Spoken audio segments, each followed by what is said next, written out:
Assalamualaikum warahmatullahi wabarakatuh. Selamat malam. Perkenalkan, saya Rezu Jana sebagai ketua dari kelompok pertama dengan NIM 2024-20061 dan dengan kita yang yaitu Fariska Aulia Salma dengan NIM 2024-20069, Anabia Alianeza dengan NIM 2024-20116, Lailatul Sofiah dengan NIM 2024-20177, dan Sahira Afriana dengan NIM 2024-20189. Di sini kami akan mempresentasikan pada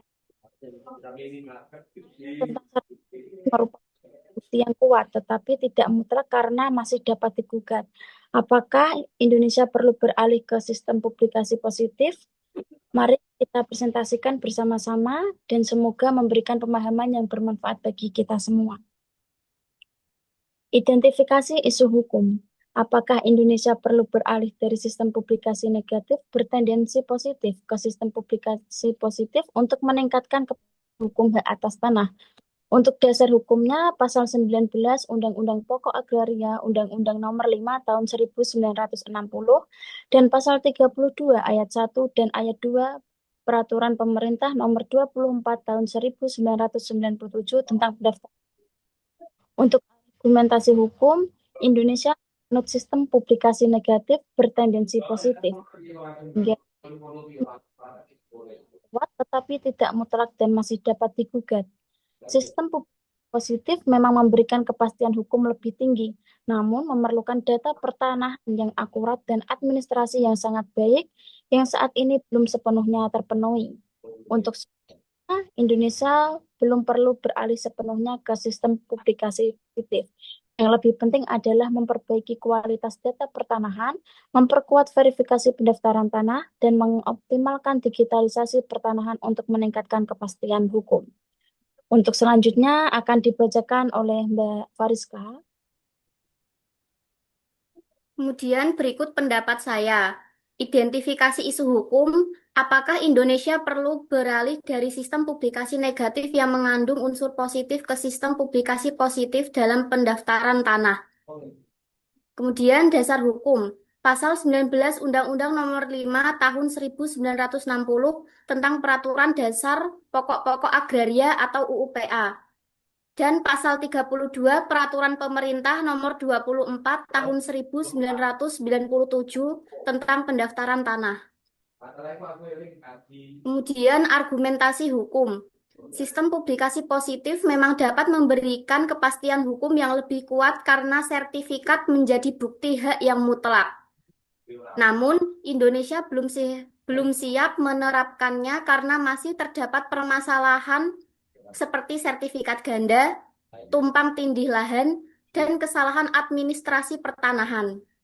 Jika sistem positif diterapkan, kesalahan tersebut berpotensi menghilangkan hak pemilik tanah yang sebenarnya karena sertifikat tidak lagi dapat digugat.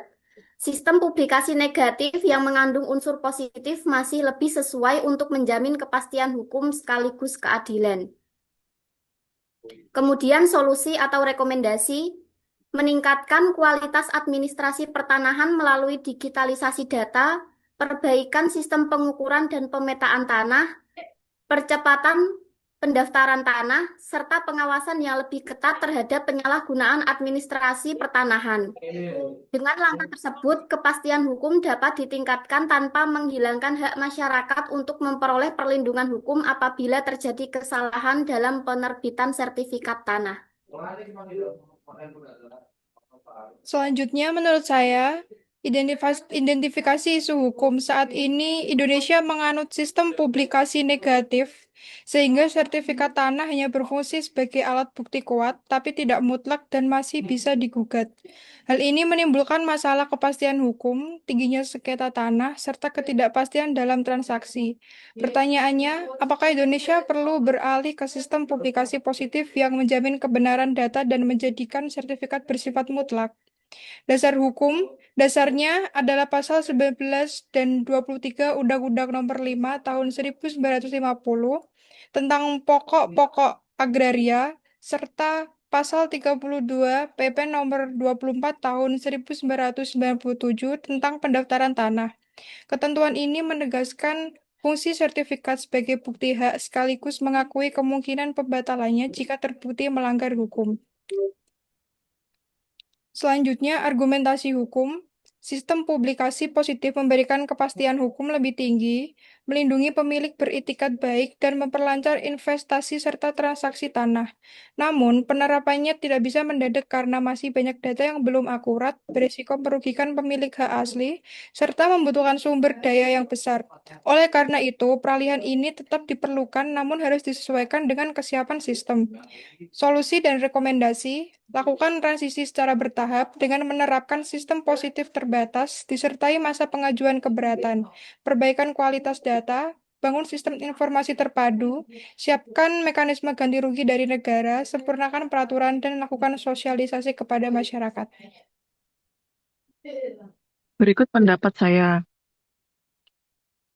Di Indonesia menyeimbangkan antara kepentingan pemilik tanah asli agar tidak kehilangan hak akibat pemalsuan dengan pembelian beritikat baik, kepastian hukum agar tanah yang dibeli tidak digugat di kemudian hari. Dasar hukumnya yaitu pasal 19 ayat 2 huruf C Undang-Undang Pokok Agraria. Undang-Undang Nomor 5 Tahun 1960.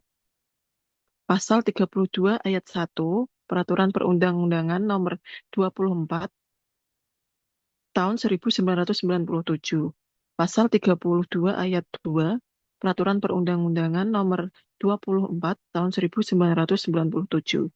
Argumentasi hukum, beban finansial negara tinggi, sistem positif mewajibkan negara membayar ganti rugi atau kompensasi.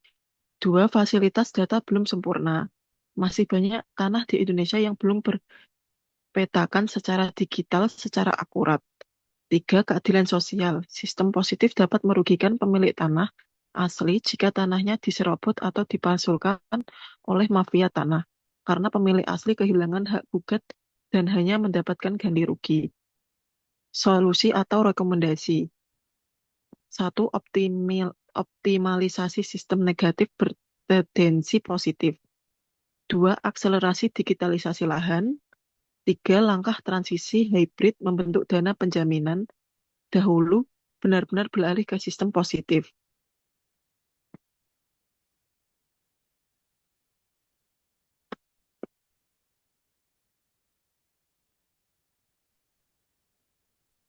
Selanjutnya, Mbak Sahira.